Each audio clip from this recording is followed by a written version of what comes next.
resto de la semiología no la conozco. ¿Sí? Entonces, de acuerdo a los docentes que les vayan tocando, aprovechenlos en el buen sentido. ¿Sí? Aprovechen sus conocimientos, su experiencia y todo eso. Segundo, a ver, ¿qué recomendaciones? Tomen vital importancia esta materia, medicina 1. ¿Por qué razón? Tenemos 3 capítulos, ¿verdad? Semiología, cardiología y laboratorio. Sobre todo si eres de la parte semiológica, aquel médico general cuando regresa después de los 6 años, si tiene una adecuada semiología, va a saber diagnosticar. ¿Sí? Y si sabe diagnosticar, ¿qué va a realizar? Un buen tratamiento. Pero si hace un mal diagnóstico, el tratamiento no va a ser el adecuado, ¿verdad? Entonces, en este año se les imparte todas las competencias, tanto actitudinales como todas las cognitivas, para que puedan, al final de este año, por lo menos tener un acercamiento a un diagnóstico sindrómico. ¿Okay? Y si tienen buena base, cuarto va a ser fácil, quinto va a ser mucho más fácil, y el internado va a ser bajito. ¿Ok? Como les vuelvo a repetir, a veces entra el psicoterror de que fisiopato, fármacos y estas cosas, ¿verdad?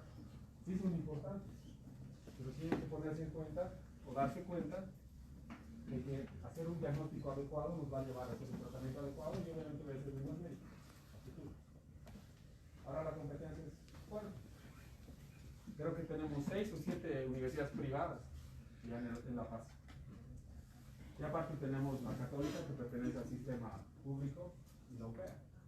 Pues imagínense, la competencia es durísima. Y obviamente no terminamos aquí nuestra preparación. El ser solo médicos generales. También hay que pensar a futuro. Hacer una especialidad, que ahora es casi nada ser especialista, hay que hacer una alta especialidad, más llamada subespecialidad. Se llama alta especialidad. Porque no está debajo de la especialidad, sino encima de la especialidad. ¿Ok? Bueno.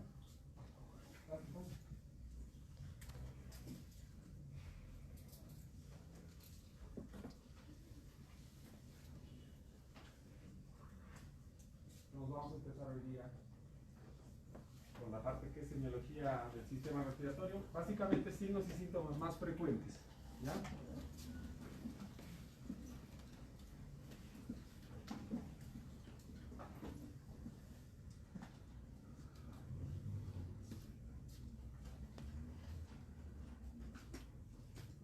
¿Cuáles son las competencias que quiero lograr al terminar esta teórica con ustedes? ¿Sí? Que conoce e identifica los signos y síntomas más frecuentes del sistema respiratorio. Identifica las patologías más frecuentes que son representadas por estos signos y síntomas. Y finalmente conoce las características y particularidades de los signos y síntomas más frecuentes del sistema respiratorio. Entonces esas son las competencias que vamos a intentar lograr en esta teórica, que más o menos son 30 a 40 minutos. Ya han llevado historia clínica, ¿verdad? Luego lo tenemos que desarrollar. ¿Quién puede decir qué es motivo de consulta? Es parte de la historia clínica y parte de la anamnesis. Cualquiera, vamos, ya han dado la técnica. Ojo que están a 2 semanas de entrar al hospital. Ya tendrían que estar casi dominando todo lo que es historia clínica y todas las cosas. ¿Qué creen que es motivo de consulta? La causa por la que asiste el paciente. Ya, perfecto. Es la causa por la que consulta el paciente, ¿no? Va a llegar al consultorio y le voy a decir, buen día, sí, ¿en qué puedo ayudarle? Y él me dirá, ¿sabes qué, doctor? Estoy con tos, estoy con disfonía. No me va a decir en esos términos, no va a ver, no, va a decir, estoy botando flemas, ¿verdad? Entonces yo tengo que traducir. El motivo de consulta se traduce siempre en terminología médica, lo que el paciente me hable. ¿Ok? Aproximadamente el 90% del motivo de consulta es dolor. Entonces, hay una capa que vamos a tocar después de esto. Eso es lo que vamos a tratar hoy día. Tos, esputo, disnea, vómita, disfonía y dolor torácico. Dolor torácico lo remarcado en amarillo, porque como vuelvo a decirles, el dolor es aproximadamente el 90% de la consulta. Y existe una forma de poder desmenuzarlo cuando el dolor se transforma en mi signo, mejor dicho, en mi síntoma prefecto. Vale, decir, en base a él voy a desarrollar mi historia de la enfermedad actual. ¿Se entiende? ¿Sí? Pero cuando mi motivo de consulta es tos, esputo, disnea, vómito o disfonía,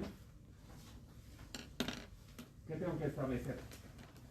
Otros parámetros. No voy a tratar lo mismo que dolor, sino frecuencia, cuántas veces al día se presentaba, ejemplo, la tos, cuántas veces al día, la intensidad si es muy severa la presencia de la tos, su duración si es solo momentos, crisis o solamente es durante la noche o del día, hay patologías que se presentan de esa forma, y factores que alivian o empeoran su aparición. ¿Ok?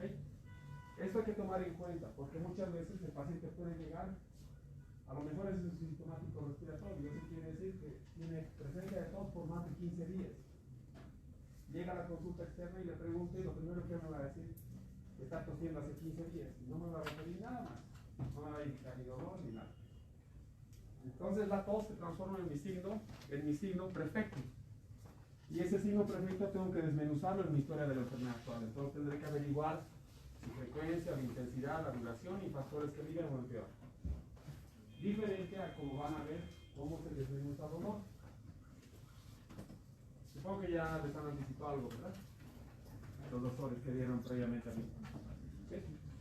Famoso Alicia, ¿verdad? Sí. A los que gusta viajar, me incluyo en ellos, Salar de Uyuni, un atardecer. Vamos a empezar con disnea. Entonces, ¿la disnea qué es? ¿Signo o síntoma?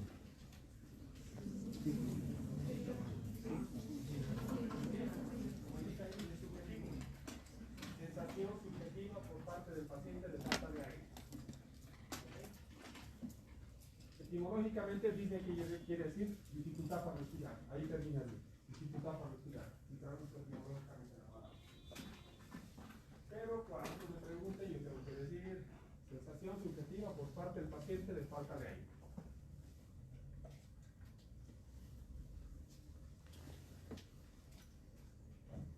Recuerden que la disnea tiene que ver mucho con la frecuencia respiratoria, van de la manito. Y la frecuencia respiratoria sabemos que hay un parámetro específico en cuanto a valores normales de la frecuencia respiratoria. ¿Verdad? Ahorita no voy a volver a preguntar a nadie, porque la siguiente clase que pregunte ya debería saber. Por eso voy a estar aquí. Cuando está por encima del rango normal, ¿cómo se denomina? Cuando está por debajo, ok. Y si ocurre que hay alteración en la profundidad del ciclo respiratorio, ¿cómo se denomina? Porque uno ve que frecuencia, porque acaban de decir taquipnea y polipnea. Mejor dicho, taquipnea y bradipnea. Cuando es en profundidad se denomina polipnea. Esas tres cosas pueden asociarse a la disnea. ¿Okay? Y el paciente puede debutar con diferentes tipos de respiraciones, entre las cuales tenemos Tavistock, Bushmouth y otros, que son las típicas. ¿Okay? Y cada una de ellas va a representar a una patología bien específica. Pero ahora, volviendo a nuestro tema, un poquito hablando de disnea, tiene relación con lo que es actitud o posición del paciente. La actitud o posición tiene que ver con lo que es el examen físico general, es parte del examen físico general. Y es la primera impresión que tiene el evaluador, el médico, cuando ingresa a una sala o cuando espera que el paciente ingrese a la consulta externa. Es la forma como se presenta. Eso se denomina actitud o posición. La disnea tiene su particularidad. Cuando ingresa a una sala y encuentra un paciente así, que ha dormido durante la noche así, o requiere, por ejemplo, unas almohadas acá atrás, esa posición se denomina ortopnea. Posición ortopnea. Característico de la insuficiencia cardíaca congestiva. Descompensada, obviamente. ¿Ya?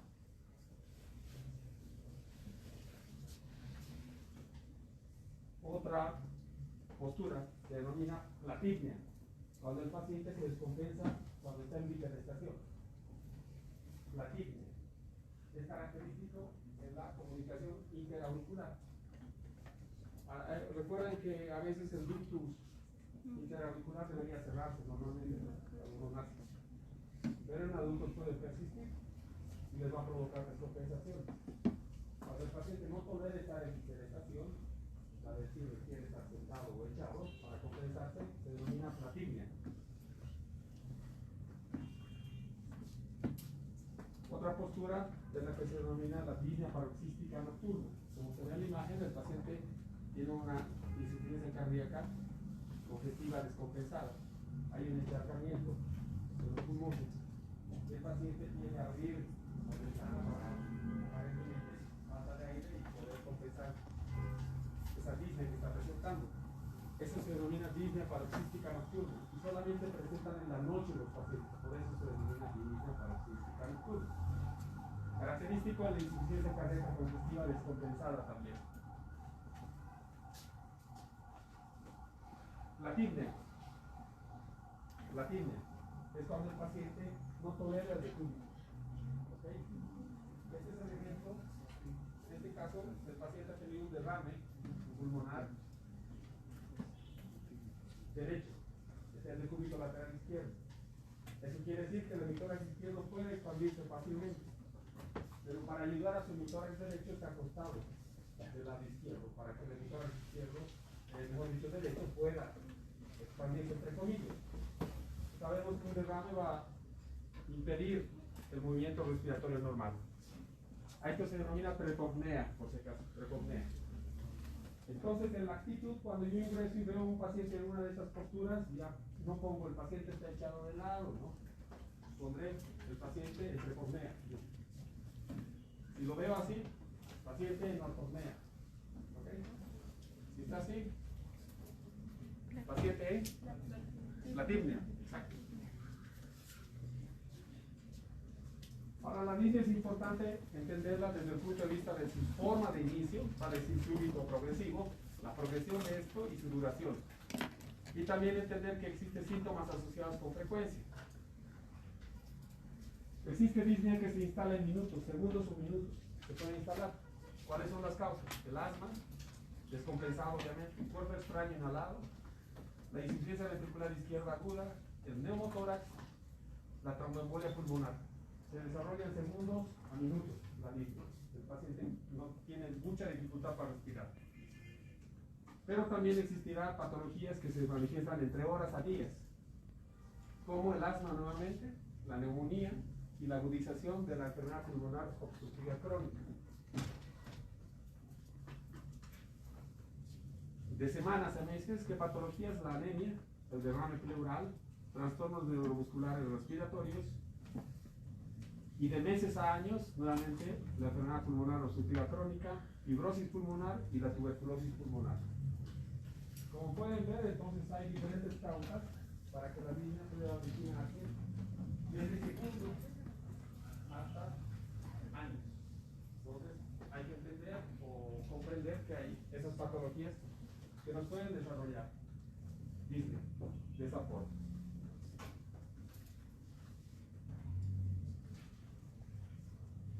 ¿Cuáles son los síntomas asociados con frecuencia? Sin dolor torácico, porque la disnea puede también expresar dolor con ciertas patologías.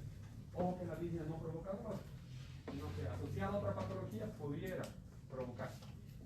Sin dolor torácico, hipovolemia, shock, insuficiencia ventricular izquierda aguda, neumotórax y embolia pulmonar.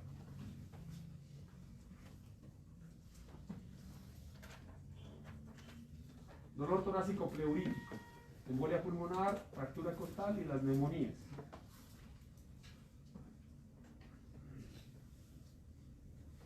Dolor torácico central, el infarto de miocardio y la embolia pulmonar masiva.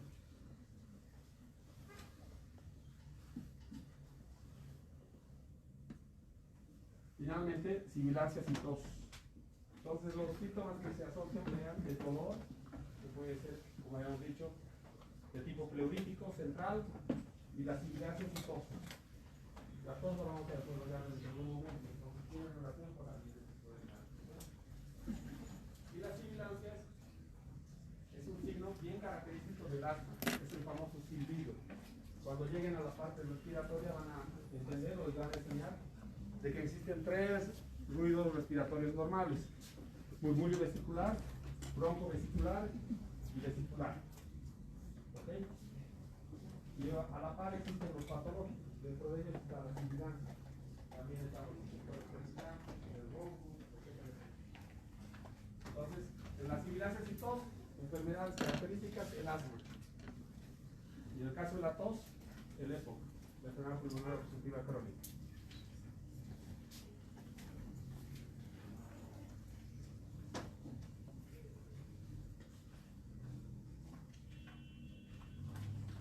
Si bien es un síntoma, no es medible, cuantificable ni observable.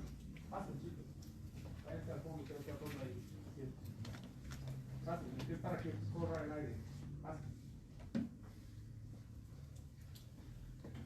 Entren. Entonces resulta que igual que el dolor puede ser medido y cuantificable como una escala. ¿Sí? ¿Qué escala se ha creado para la Disney? La escala de Disney del Medical Research Council. ¿Okay? 4 grados de Disney. El grado 0 indica Disney solo ante actividad física muy intensa. Si los envío correr de acá hasta la plaza de Villarreal, ¿quiénes llegarán bien? ¿Quién cree? Nadie, ¿verdad? No hay que olvidarse, estudiar medicina no quiere decir ser sedentario, por si acaso, ¿no? Que dedicarse siempre a hacer una actividad física. Grado 1, Disney al andar muy rápido o al subir una cuesta poco pronunciada, como se ve en la imagen. Grado 2, incapacidad de andar al mismo paso que otras personas de la misma edad. ¿Vale? Es decir, si los pongo a correr a dos de la misma edad o aparentemente por la misma edad y que uno de ellos no pueda desarrollar el mismo ritmo del otro, ya llamaría la atención. 3. Disney te obliga a parar antes de los 100 metros a pesar de caminar a un paso y en terreno llano, plano. ¿Okay? Y el grado 4, Disney a realizar mínimos esfuerzos de la actividad diaria, como vestirse o que impiden al paciente salir de su domicilio. Esa es una de las escalas que sí tiene validez a nivel internacional. Pues yo puedo colocar, el paciente presenta al momento Disney 3/4. Ya se ha utilizado la escala NRC. Esa es una forma. No natural escala que puede usar. Existe otra que se llama Disney en 3 grados. Grandes esfuerzos, medianos esfuerzos y pequeños esfuerzos. La de grandes esfuerzos, ¿ya qué me dice? Generalmente cuando se trota más de 400 metros, envía a correr al paciente y llega con esa Disney. Eso sería Disney grandes esfuerzos. Medianos esfuerzos cuando el paciente no puede correr más de una cuadra, 100 metros. Pasa los 100 metros y se cansa y tiene que parar el paciente, tiene que sentarse. Eso sería medianos esfuerzos. Y pequeños esfuerzos nos habla cuando está comprometida las actividades de la vida diaria. Cuando hablo de actividades de la vida diaria, quiere decir vestirse, pasearse, alimentarse y trasladarse de un asiento a otro, digamos. Esas actividades provocan Disney en el paciente. El hecho de llevar el cubierto, el tenedor a la boca con la comida, se cansa, suelta el cubierto, entra en Disney. El hecho de querer peinarse, entra en Disney. Ponerse su saco, entra en Disney. Y cuando entren en la clínica se van a dar cuenta que hay ese tipo de pacientes, que no pueden hacer nada de eso. ¿Sí? Obviamente sus patologías también les compensan.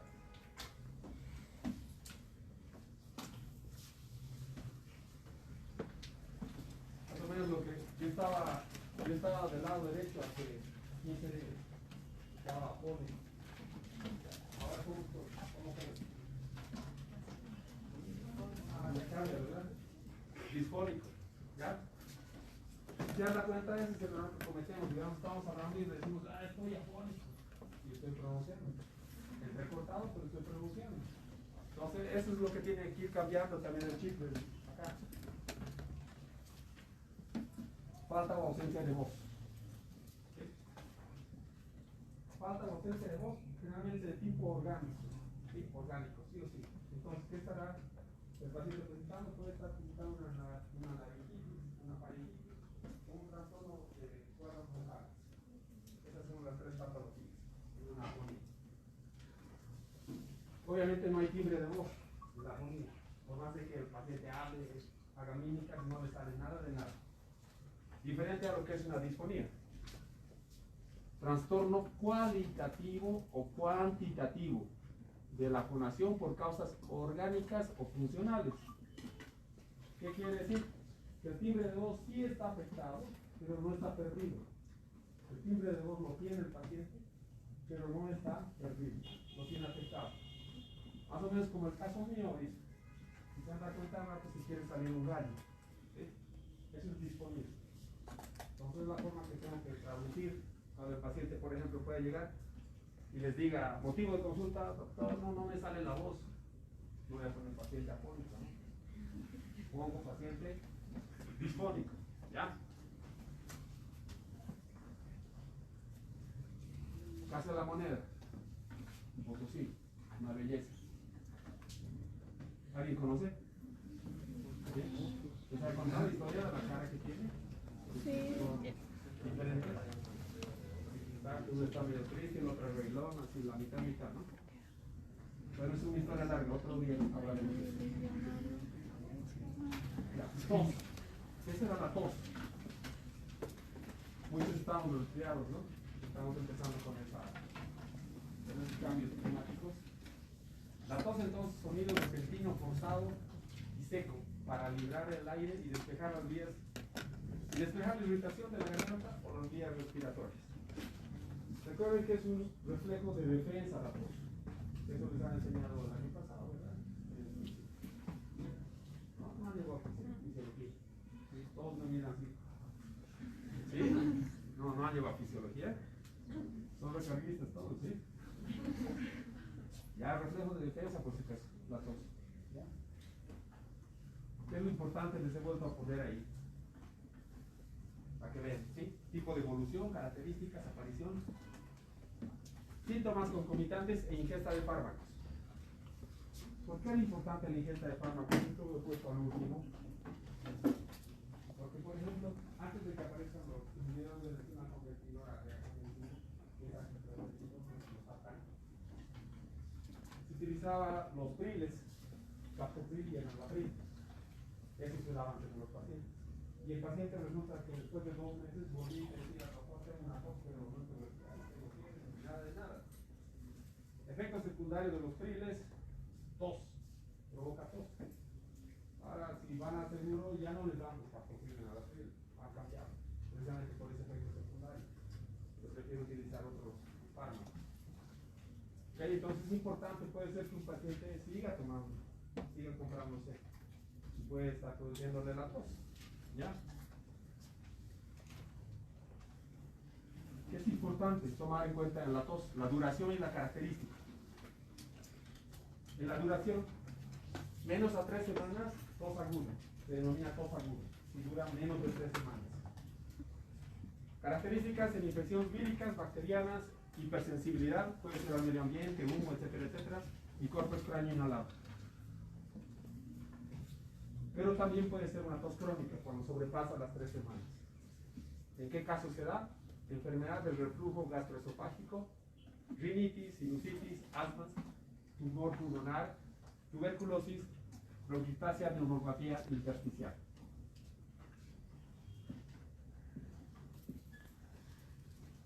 Desde el punto de vista de la característica clínica, podemos encontrar estos 4 tipos de tos, pero tienen relación una con otra.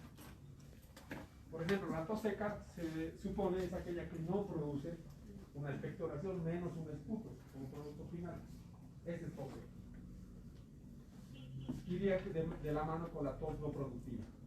Pero en cambio la tos húmeda es aquella que produce el famoso burbujeo o carraspeo que se denomina.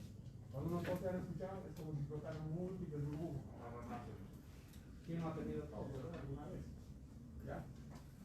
Y eso se denomina tos húmeda o tos de tipo productiva. Ahora, dentro de las características hay toses bien específicas para clasificar. La tos ferina o tos acoplada se denomina aquella donde el paciente tiene accesos de tos entre 3 a 6 accesos de tos, para decir tos de 3 a 6 veces, si no tiene investigación que se conseguir remover la repetida ciclo. Por eso que se denomina tos ferina acoplada o el replay. ¿Ya? Porque ese ciclo no lo repite. La característica es que el paciente no se ahoga con esto. Se atose 6 veces, 3 a 6, y vuelve a estar normal y se para su tos. Y de repente pasa un par de minutos y otra vez así necesita. Vuelvo a repetir, la característica es que no se asfixia, no no se asiste. El paciente está tranquilo, pero con ese ciclo repetitivo. Por eso es tos acoplada o el replay. Diferente a la tos colicea. La tos colicea es una tos que asfixia. El paciente entra en crisis y de forma súbita. Empieza a toser y no para, y no para, y no para, y no para, y de repente, una inspiración profunda, y otra vez empieza su crisis de tos. Esas son las diferencias con la tos clínica. Tos perruna. ¿Quién no ha visto un perro atragantarse con un hueso? ¿O ha oído? ¿Sí? ¿Han oído? Nunca. Pues los que han visto o han oído, pues, típico, eso es una tos perruna. Trata de sacar el hueso lo que se ha atragantado y empieza a como a ladrar, pero es ronca, ¿verdad? ¿Ya? Esa es una tos perruna. Y finalmente, tos emetizante. Yo estoy en ese grupo. No sé si alguien más me acompaña. ¿Qué quiere decir tos emetizante? Por ejemplo, la tos me provoca mis náuseas y a veces vomito. ¿Sí? ¿Alguien más está en mi grupo? Ah, ya somos 3. Entonces, cuando me lo pidió, ese es el problema. Empieza a querer toser y ahí se puede desarrollar un vómito. Eso es tos emetizante. ¿Ya? Emetizante. Vamos con expectoración, ya hemos visto que es tos. Entonces, expectoración, acto de arrancar y arrojar por la boca las flemas y secreciones que se depositan en la laringe, tráquea y bronquios. Producto obtenido, ya saben el nombre ahí. Esputo, ¿no? Y como pueden ver ahí, hay diferentes características del esputo. ¿Sí? Habrá mucoide, hemoptisis, purulento, salival, oserino. ¿Qué es lo importante entonces del esputo? Es que puse esta imagen, me va a permitir hacer un examen bacteriológico, ¿verdad? Un cultivo grande, para saber qué fármaco tenemos que utilizar. Entonces, es un signo bastante importante el esputo, si se dan cuenta, desde el punto de vista médico. Ya solamente viendo las características del esputo, yo podría determinar más o menos qué está ocurriendo en la vía respiratoria de mi paciente. ¿Ya? Les va a tocar pacientes que van a llegar con su vasito. Generalmente los del campo, cuando se enferman, llegan con sus vasitos. Y después, donde hay que aperturar y voy a encender, ¿no? O que en la antigüedad antes probaban. No es nuestro caso, pero antes probaban. ¿Sí? El olor también es característico. Nos ayuda a identificar ciertas patologías o ciertos términos. ¿Ya?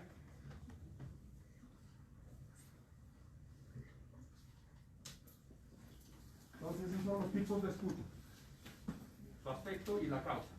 Aquí están las imágenes más o menos de cómo se presenta. ¿Okay? Tipo seroso. Su aspecto es transparente, acuoso y espumoso.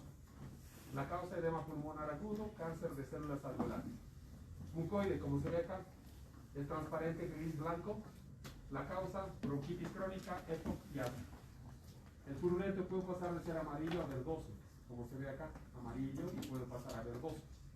Ya nos está hablando de una infección broncopulmonar aguda, asma, neumonía, bronquiectasias, fibrosis pulmonar, fibrosis quística, absceso pulmonar. Y finalmente el rumbroso, si pueden ver, da la forma de manera de trazas de sangre, pero no es sangre, sino es una forma de rumbroso. Es típico en la neumonía neumocócica.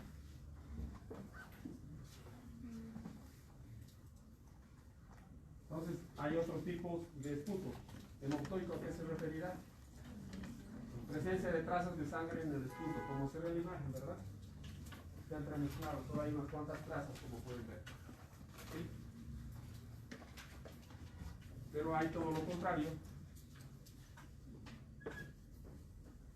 Hemoptisis, expulsión de sangre por la boca procedente del árbol traqueobronquial, como se ve en la imagen. ¿Okay? ¿Qué patologías me dan cada una de ellas? En el hemoptoico puede ser, por ejemplo, una bronquitis que pase de aguda a crónica. La tuberculosis en primera instancia, el paciente sí puede venir solamente hemoptoico y cuando se complica puede llegar con hemoptisis ese paciente. ¿Ya? Las bronquiectasias, que quiere decir bronquios dilatados, ¿qué quiere decir bronquiectasia? Puede producir hemoptoico. Finalmente complicarse con una hemoptisis. ¿Ya? En cambio, el hemoptisis es típico En el cáncer de pulmón, el paciente viene y dice, no empezó a toser y me sale sangre y sangre y sangre. Típico en cáncer de pulmón. Otra patología frecuente es la hemoptisis, es la embolia pulmonar, el tromboembolismo pulmonar. La infectora directamente sangre, o tose. ¿Ok?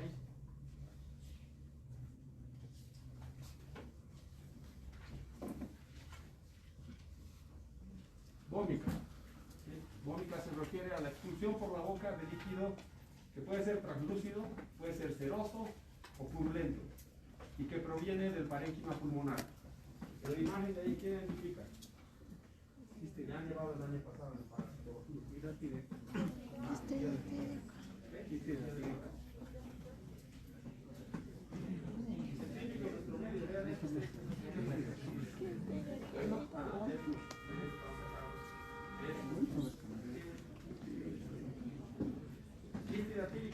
El quiste hidratílico cuando se va externar puede salir con contenido netamente seroso.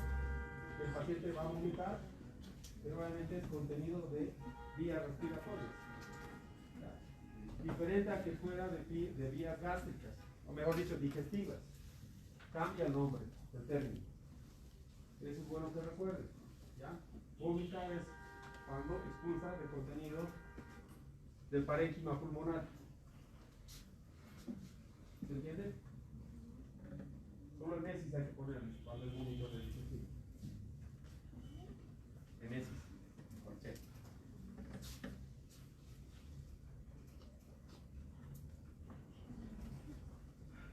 Vamos a tratar de sacar de uno.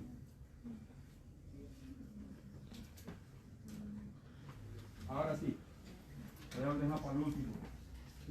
Necesito dolor torácico. ¿Sí? Los doctores generalmente, si se dan cuenta, hablamos de dolor torácico y todos asociamos a infarto de miocardio, ¿verdad? O corazón. Pero es gigante la caja torácica. Entonces, obviamente alberga el corazón allá adentro, pero también alberga pulmón y todo lo que es mediastino, los vasos gigantes allá adentro y todo eso. Cualquiera de esas estructuras, en la caja torácica incluso, la misma caja torácica puede presentar una patología. Entonces tenemos que saber discernir el dolor torácico, porque no todo es lo repetir infarto de miocardio, ¿no? Porque a veces ocurre que están en internado, les llega a meter un paciente así, todos muchos lo traen desfibrilador y quieren ahí. ¿Sí? Y por ahí es que nunca le ha tocado una inflamación entre costillas y esternón, que se llama síndrome de Tietze. Y es dolorosísimo porque uno respira y al expandirse el tórax provoca dolor. Y no le ha sido eso, no le ha sido un infarto, imagínense, que respira un síndrome de Tietze y eso no.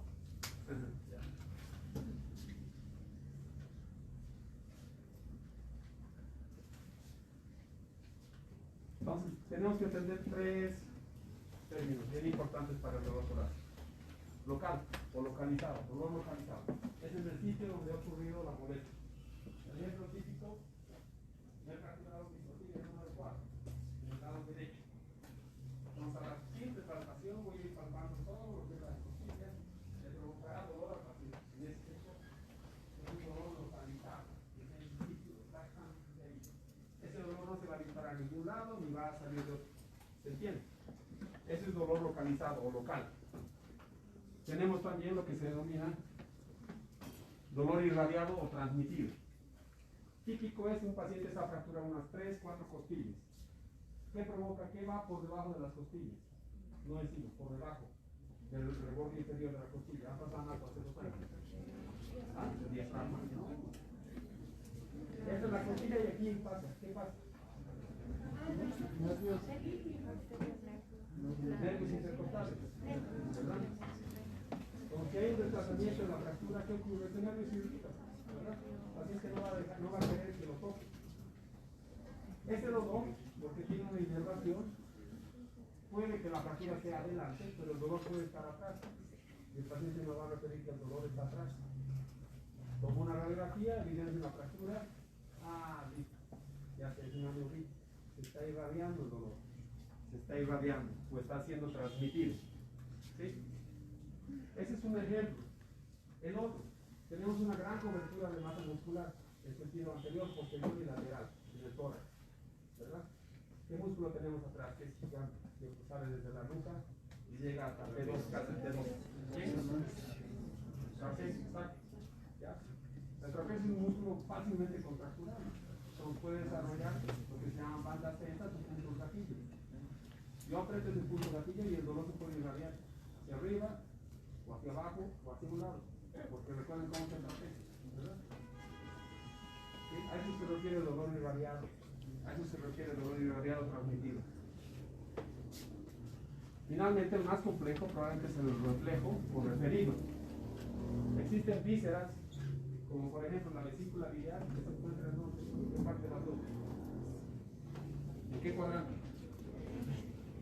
Hipocondrio derecho. Y ese dolor puede muchas veces irradiarse hacia el tórax.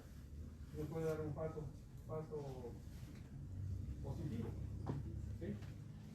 El páncreas tiene un dolor en tipo cinturón, que se denomina cinturón. Pero muchas veces puede irradiarse más hacia el lado izquierdo. ¿Me puede dar un paso positivo de qué? Hemos hablado hace rato que todo el dolor torácico creemos que es infarto miocardio, ¿verdad? Entonces, por eso hay que saber bien cómo puede irradiarse el dolor para poder discernir. ¿Ya? Entonces, el dolor torácico también ha sido del tipo parietal y visceral. Cuando hablo del tipo parietal, vuelvo a repetir, es toda la estructura neuromusculoesquelética del tórax. Eso quiere decir, las costillas pueden estar comprometidas mediante fractura. Si existe una inflamación en reunión de las costillas con el esternón, se denomina osteocondritis o síndrome de Tietze. T-I-E-T-Z-E. Tietze. Es típico, es bien común, aunque no creas. Tienen personas con dolor en la parte anterior del tórax. Uno hace la palpación y justo está inflamado los cartílagos. Y le duele, le molesta a respirar. Porque recuerden que no es estático el tórax, sino que es estable. Habíamos hablado de las coberturas musculares. Acá solamente estoy mostrando la cobertura anterior, ¿verdad? Donde se encuentra el músculo pectoral mayor y por debajo el menor. Puede desarrollar una contractura o puede ser que haya ido al gimnasio y que haya hecho un esfuerzo exagerado por delante de una barra, que haya desgarrado. Y el dolor se puede estar irradiando, ¿verdad? O puede estar bien localizado en la parte anterior del tórax. Entonces, es un dolor de tipo parietal porque está cubriendo. ¿Se entiende, verdad, lo que quiero decir con parietal? Son toda la cobertura de la caja torácica en sí, neuromusculoesquelética. Y el visceral es un esquema paraprimario, ¿no? Pero es bueno para recordar, ¿no? Entonces puede ser la laringe, la tráquea, la pleura, o los mismos pulmones o el diafragma los que estén afectados. ¿Ok? Típica patología, la neumonía. Dolor en tipo de costado o en lanza. El paciente llega agarrándose así, llega así. Si no puede respirar y llega así, cuando tiene una neumonía. Bien localizado. Porque inspira y le provoca ese dolor a manera de punta de costado. Es típico. Después mencionamos las patologías que son un poco más frecuentes, porque hay otras que son rarísimas, que nunca van a ver. Esa es la neumonía. ¿Okay? En el tromboembolismo pulmonar, cuando un paciente hace tromboembolismo, es súbito el dolor. Y la literatura indica es que es uno de los dolores más insoportables en el ser humano, el tromboembolismo pulmonar. Deja de respirar, entra en línea súbita el paciente. Realmente se agarra el pecho. ¿Ya? En la pleura encontramos lo que son los derrames pleurales. Recuerden que existe una pleura parietal y una visceral. Hay un espacio virtual, ¿verdad? Que se puede llenar de líquidos con diferentes características que eso lo van a ver cuando lleguen a semiología pulmonar. Y ese dolor también da manera de punta de costado. No es tan intenso como la neumonía, pero el paciente también tiende a agarrarse el hemistórax que está afectado para evitar el dolor. ¿Ok? El diafragma. Generalmente el diafragma, el tipo de dolor que puede producir es cuando hay un traumatismo severo en el paciente. Hay una ruptura del diafragma. Puede aperturarse y permitir que todo el contenido abdominal pase a la región torácica. Y recuerden que el diafragma está muy bien inervado. ¿Por qué? El nervio frénico tiene sensibilidad, bastante sensibilidad. Entonces provoca dolor intenso también en el paciente. ¿Ok?